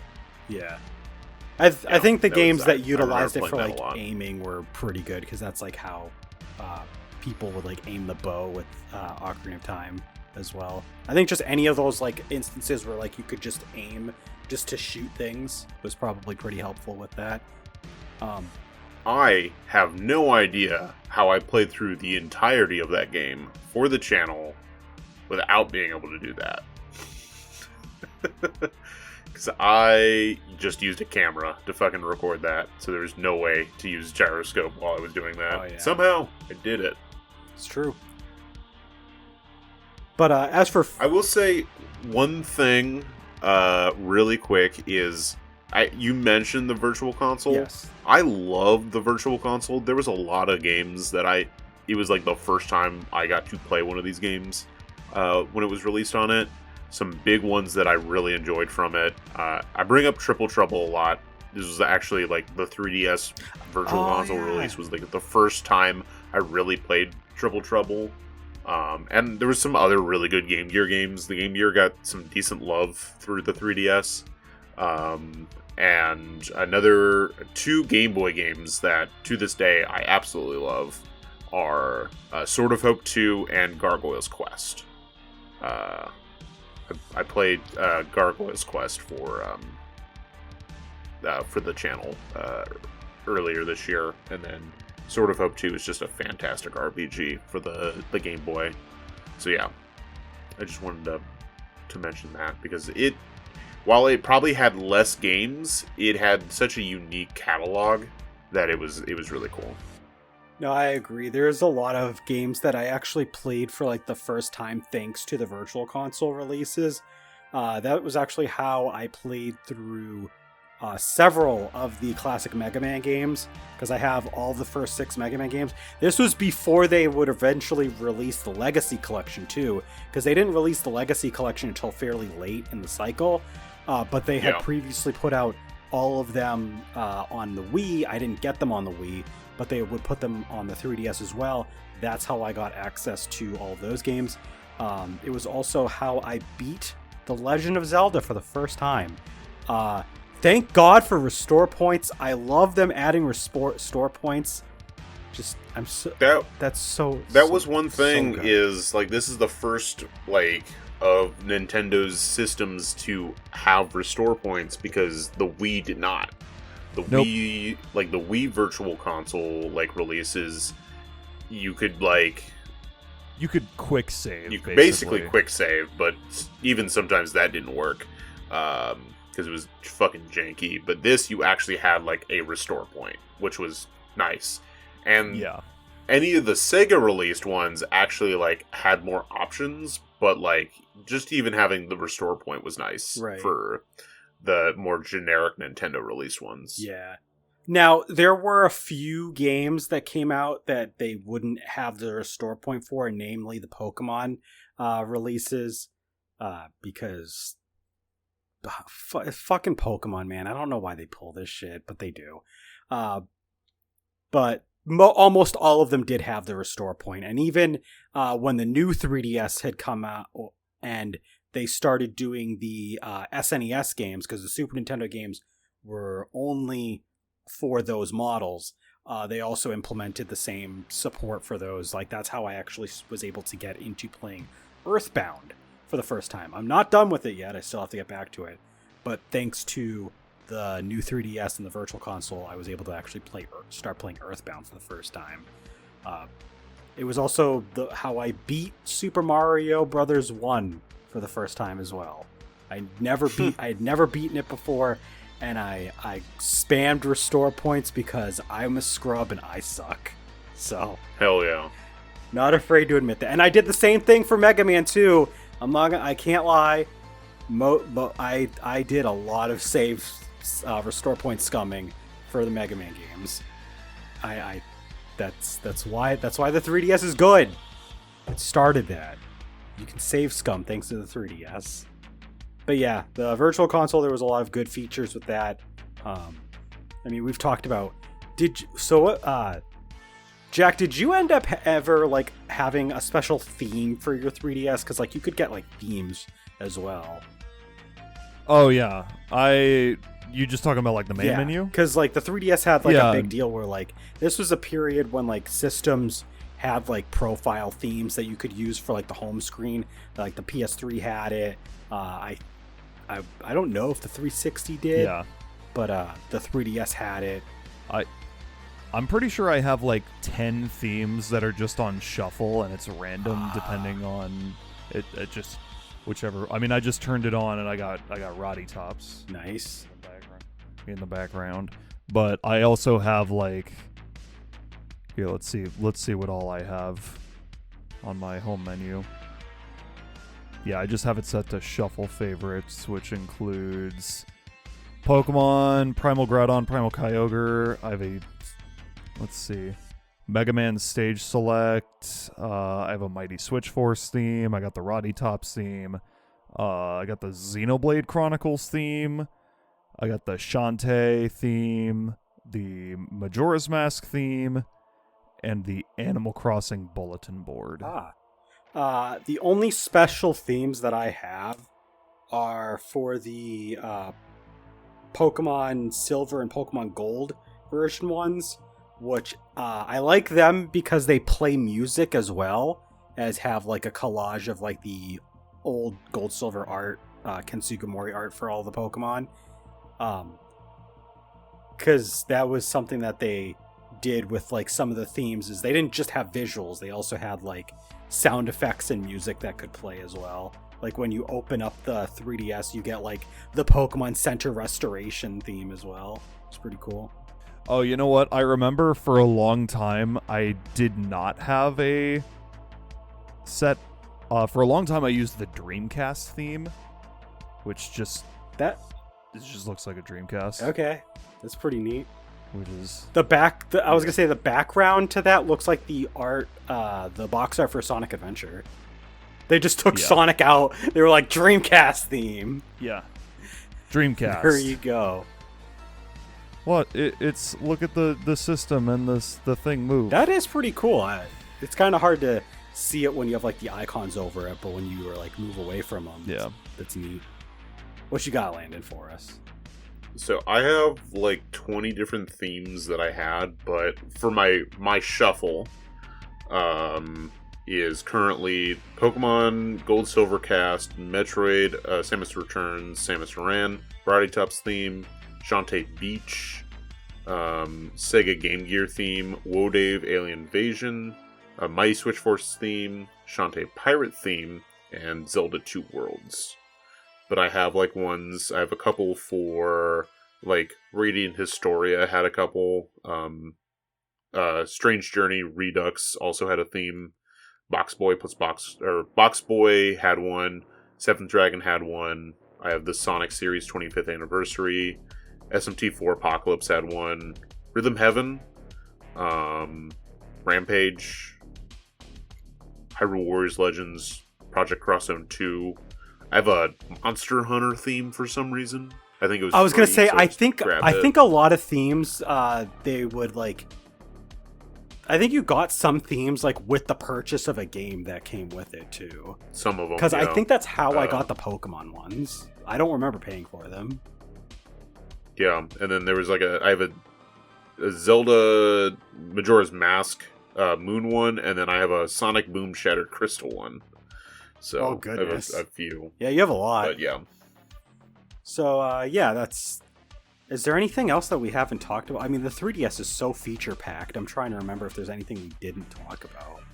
There's the Game Notes pad thing. Oh yeah, that's right. You could take notes. That's fine. Yeah, that's that. That is that. So, last question I want to ask everybody before we go to our make our way out of this podcast is that.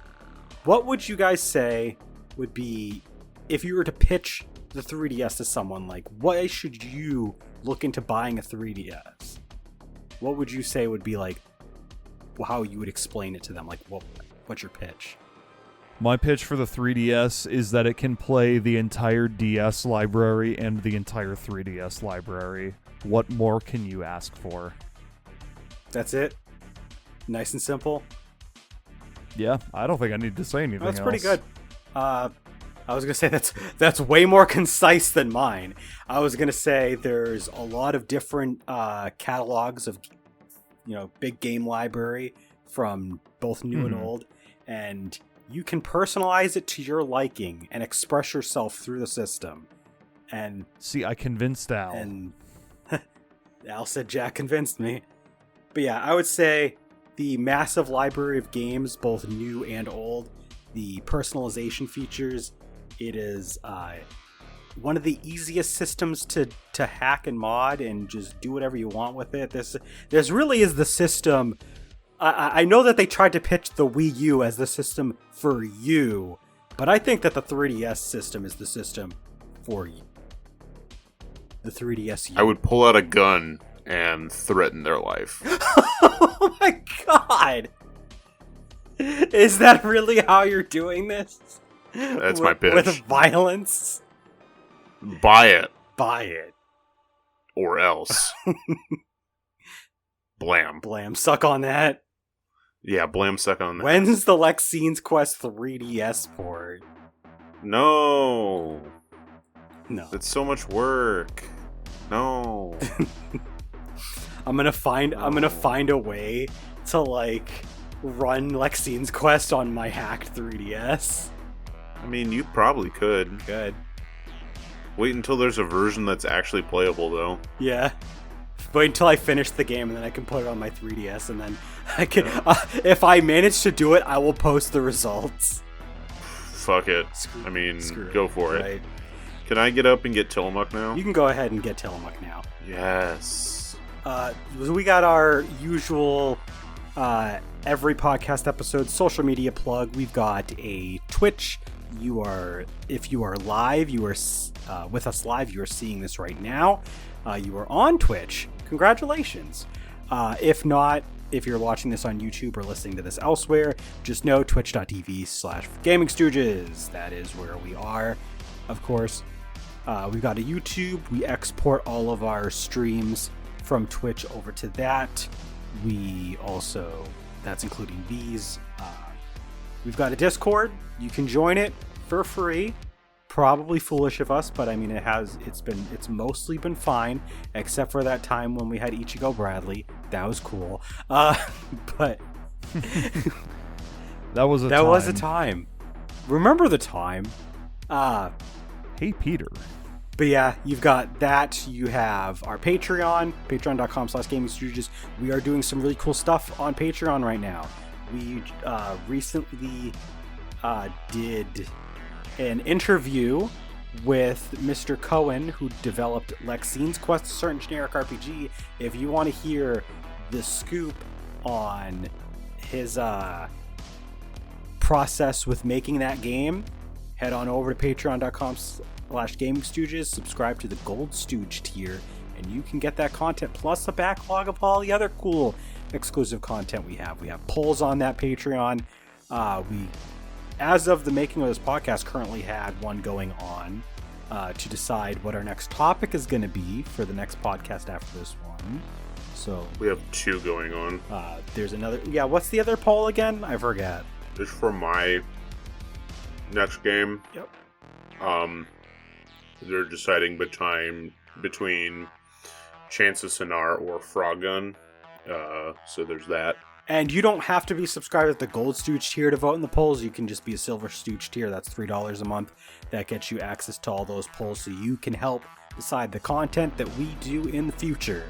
And then, of course, at the Gold Stooge tier, we've got Pixel Vixen, who's been supporting us nonstop, around the clock. Got to give that shout out. Thank you, everybody who's been pitching in, of course.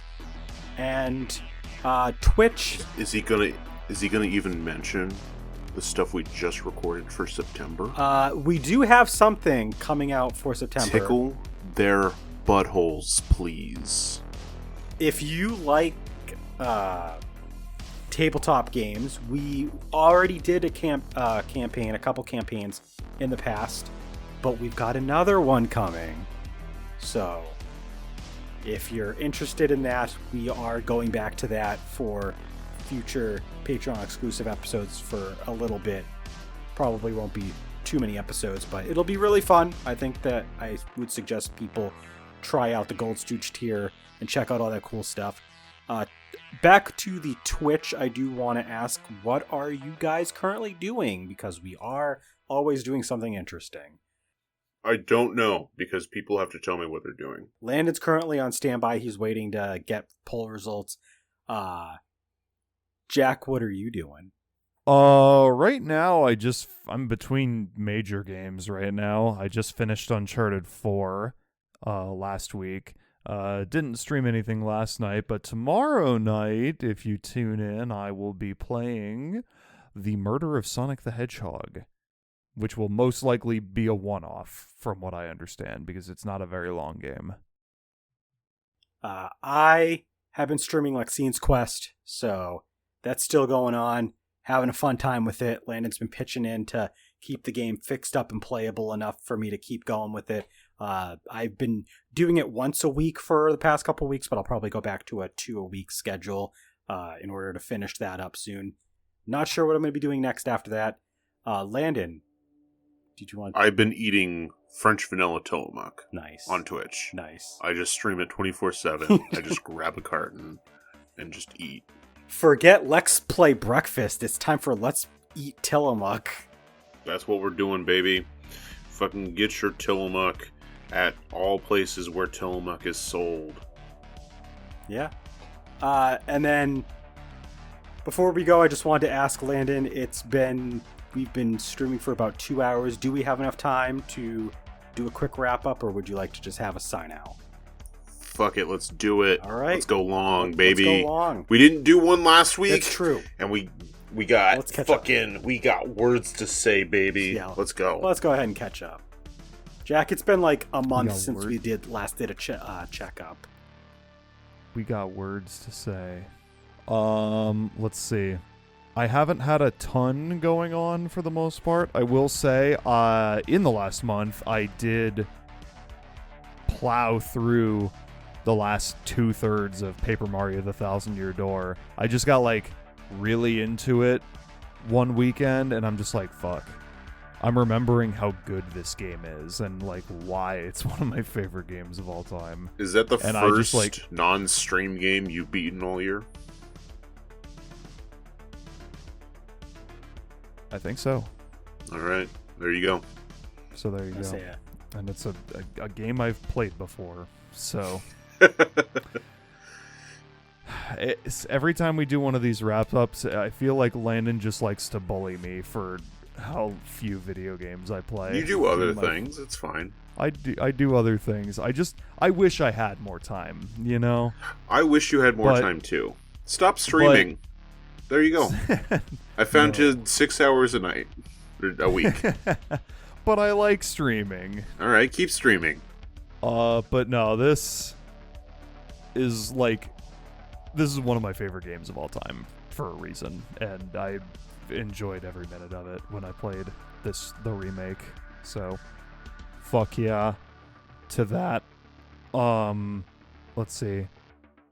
In terms of stuff I've done over the last month, let's see. Early August, play during a Landon cloud stream. The thing is, all of Landon's streams are on Saturday afternoons, and that's why I stopped tuning in for those, because Saturday afternoons are too busy at work for me to join. And unfortunately not optimal for gaming.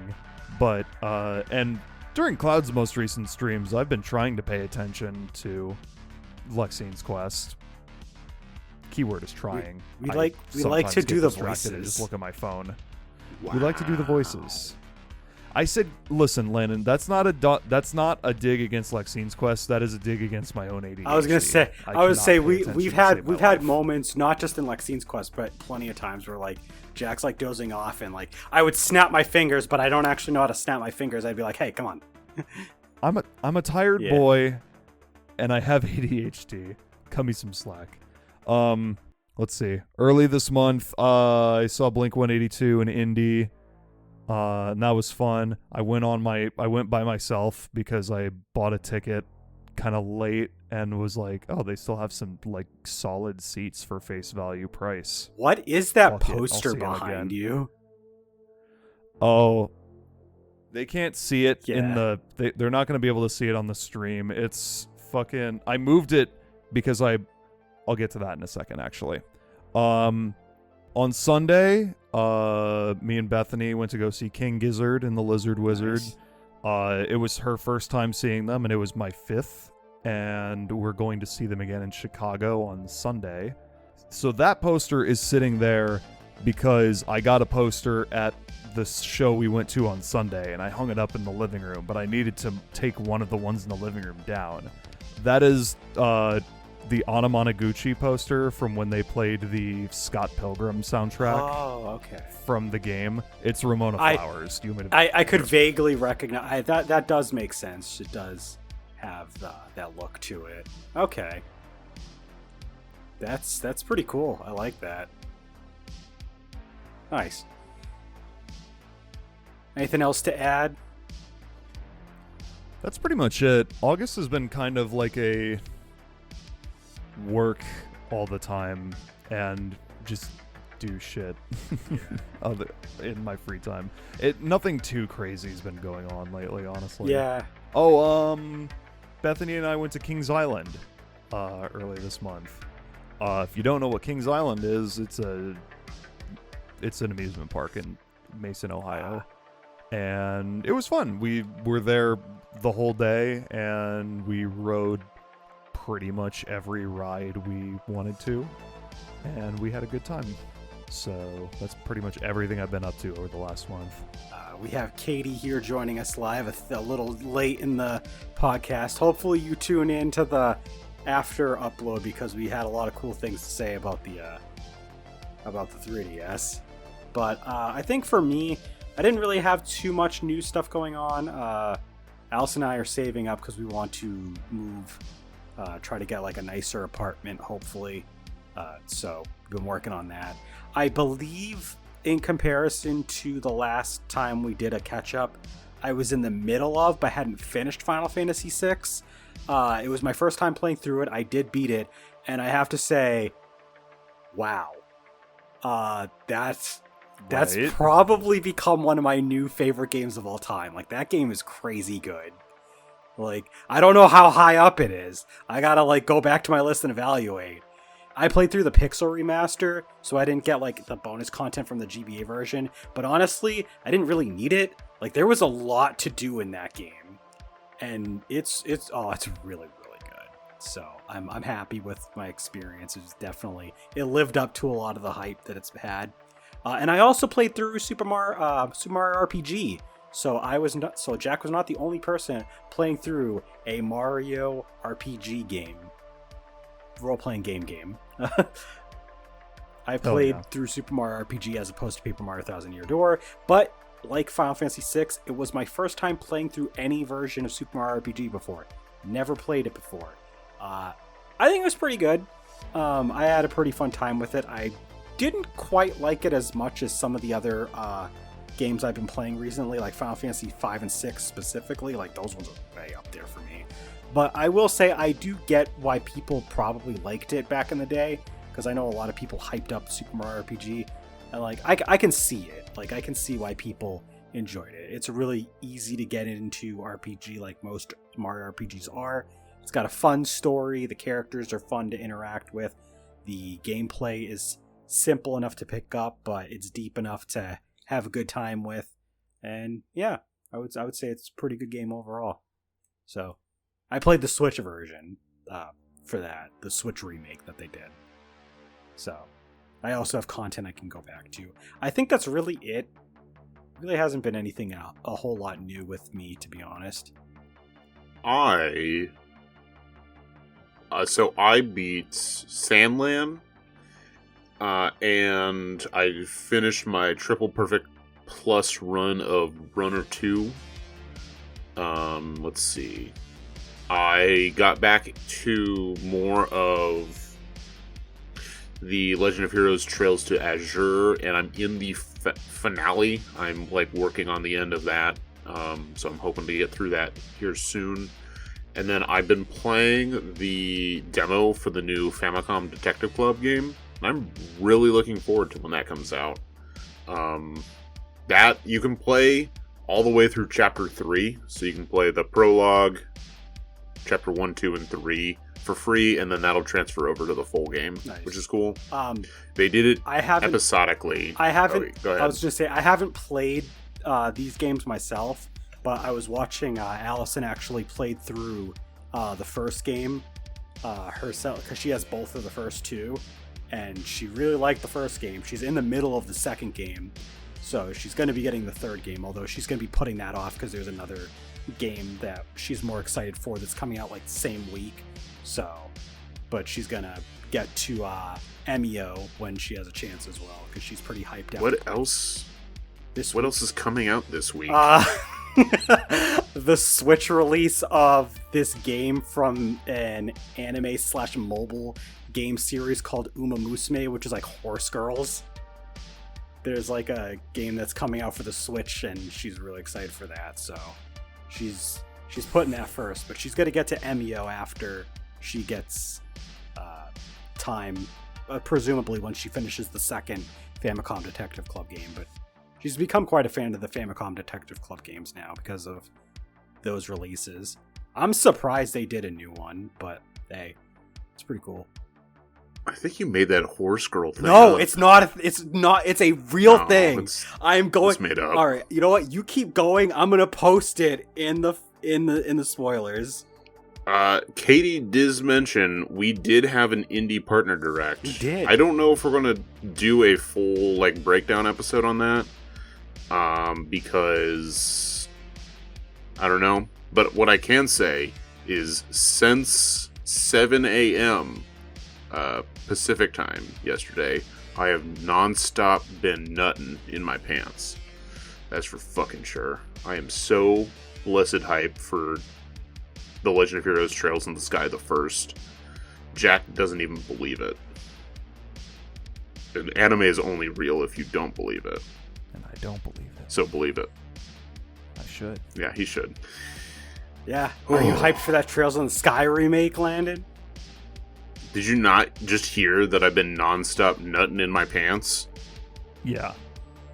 Those were the words that literally came out of my mouth. I am nonstop nutting for that game. He was busy finding a picture of the horse girl. Yeah. Oh, I don't even care about that shit. We've moved on past that. We've transcended reality and into Legend of Heroes Trails God's in the Sky. realm. God's realm, you mean? I was gonna say, realm? are you ready for fully 3D remade Olivier to grace? I mean, he's been in games that have 3D, But- so Yeah. You're gonna have But Trails in the Sky, Olivier, where do he is his most unhinged. you want like a little spoiler? He dons that same outfit in Cold Steel 3, actually. Yeah, but I'm talking mostly like attitude. Oh, well, I mean, he's unhinged all the time. Okay. So, well, thank God. That doesn't change with his character. He is pretty unhinged, even in the most serious of biznips. So, yeah. That is literally the only thing I cared about from that. So, that is why we're not going to do a full episode unless Cloud wants to. That's up to him. Anyway, something that we did, we went to Mount Rainier, and I loved that trip. We saw a bear. It did not eat us, although I wanted to tell my mother that most of me came back and make her think that some of me left with the bear. She would not have liked that. But we went on a couple different hikes there. We did about, I think, 5 miles of hiking over the course of the day and a half we were able to be at Mount Rainier. It was real cool. Nice.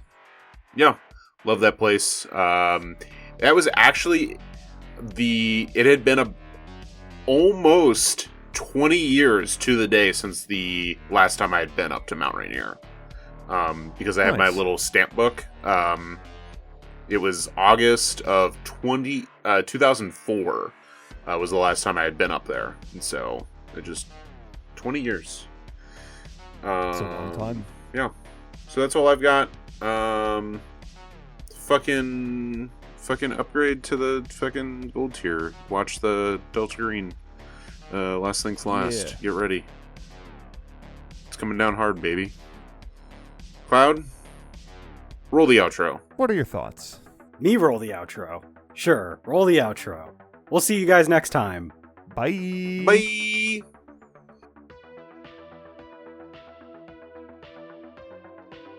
Thank you for listening to the Gaming Stooges Talks podcast. If you enjoyed us, consider subscribing to our podcast RSS feed, or follow us on youtube.com/GamingStooges and twitch.tv/GamingStooges for more gaming content.